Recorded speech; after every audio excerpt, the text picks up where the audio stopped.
Hey guys, what's going on? This is Pants Our Dragon, and today I just want to be giving some tips on how to play League of Legends when you're behind. Because some people don't realize that the game kind of changes when they're a bit behind, and they gotta adapt to their new, harder environment. So I'll just be giving some tips and strategies to get yourself back in the game.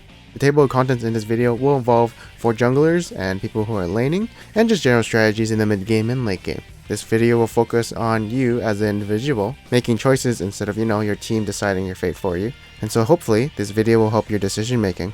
And so, with all that being said, let's get started.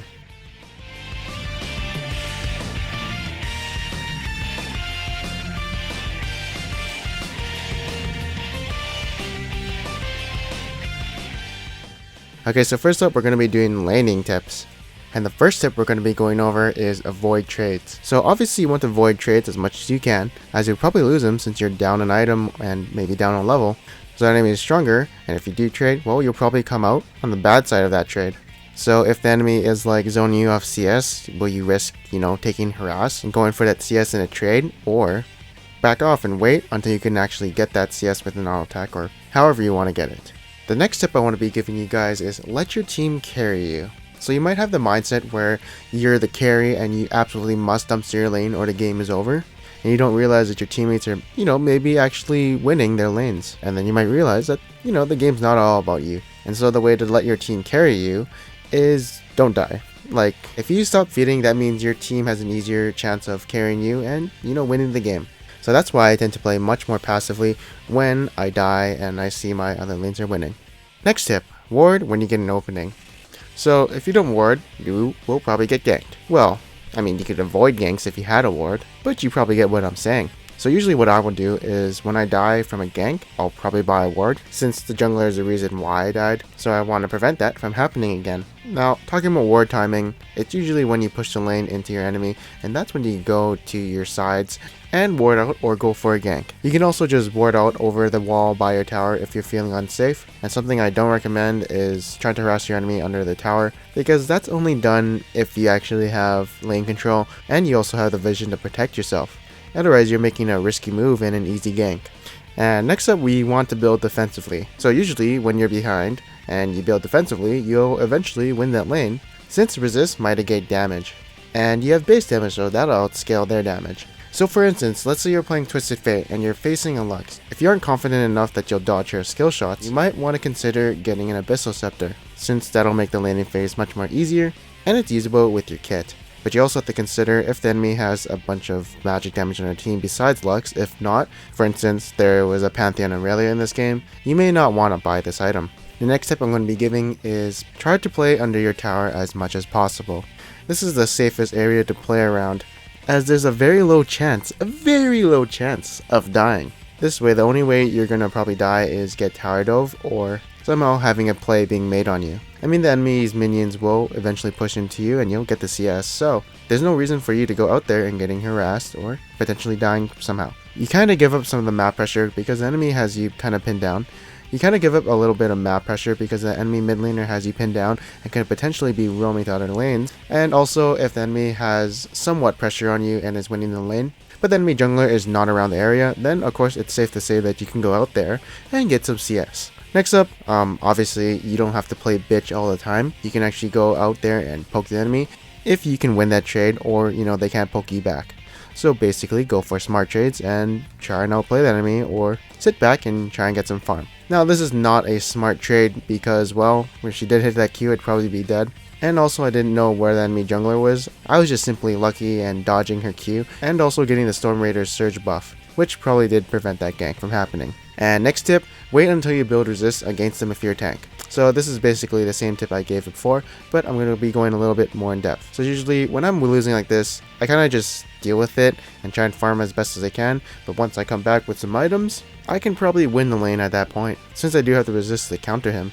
So once you get those items, you can definitely play aggressive and beat his ass up. For the next tip, what you want to do when you're behind is wait for those ganks. Maybe your jungler notices that the enemy is playing really aggressive and up in your tower, so that could be a free kill for him. So just notify your jungler the enemy is playing really aggressive, going in for those trades and pushing up to your tower. But if this is your off roll, don't say it's a kill, because the jungler probably has better experience when determining if it is a kill or not. But spewing out information like that and if he has wards or not definitely helps the jungler when making this decision to gank or not.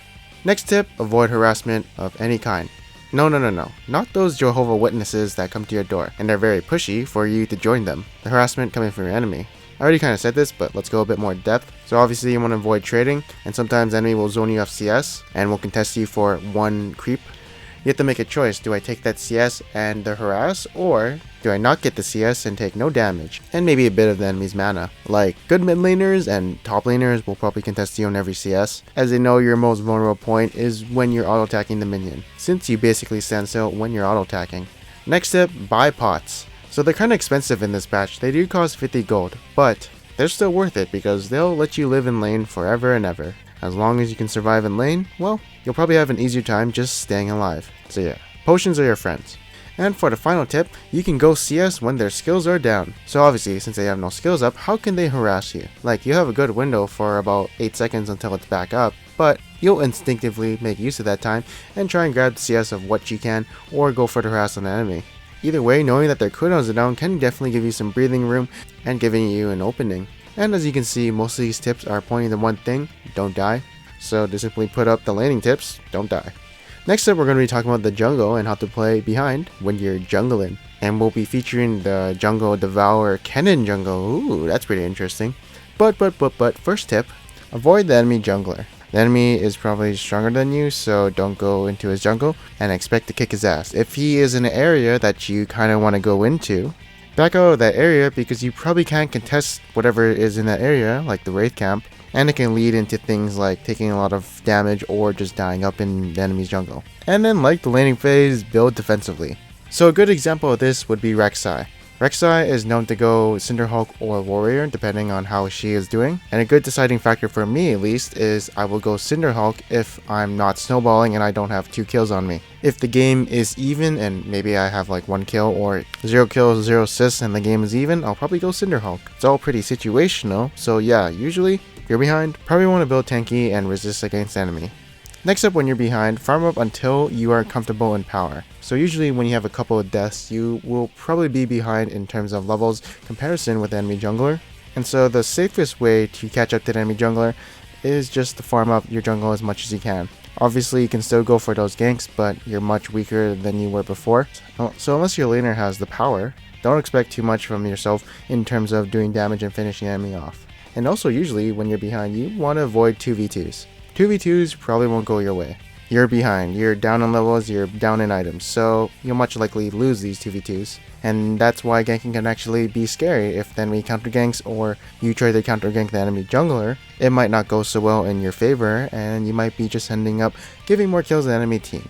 And I guess that's why you shouldn't be playing so aggressive. It can lead to unhappy endings.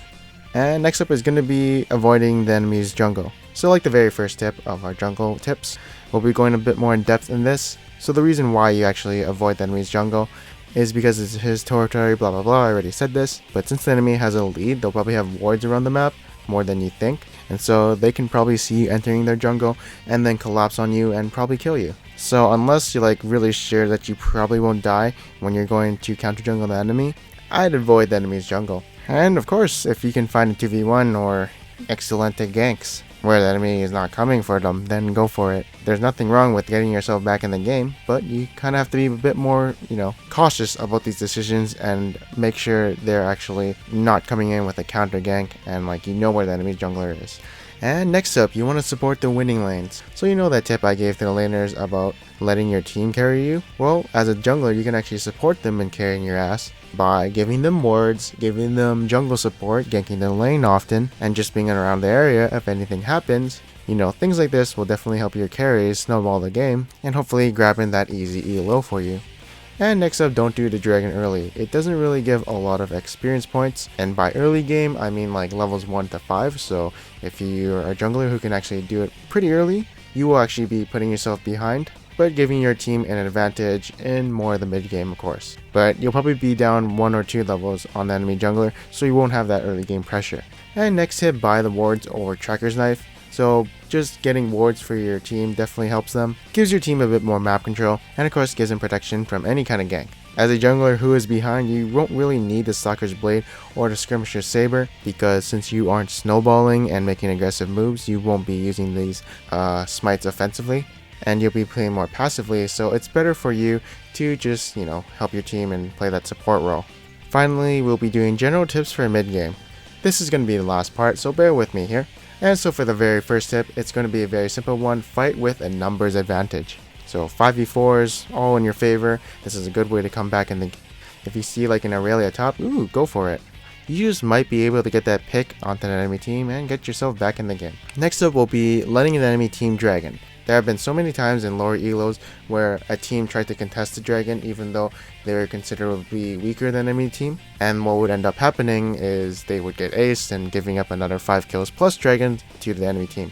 Now, if you guys didn't know, the important dragons are dragon number 1 and dragon number 3.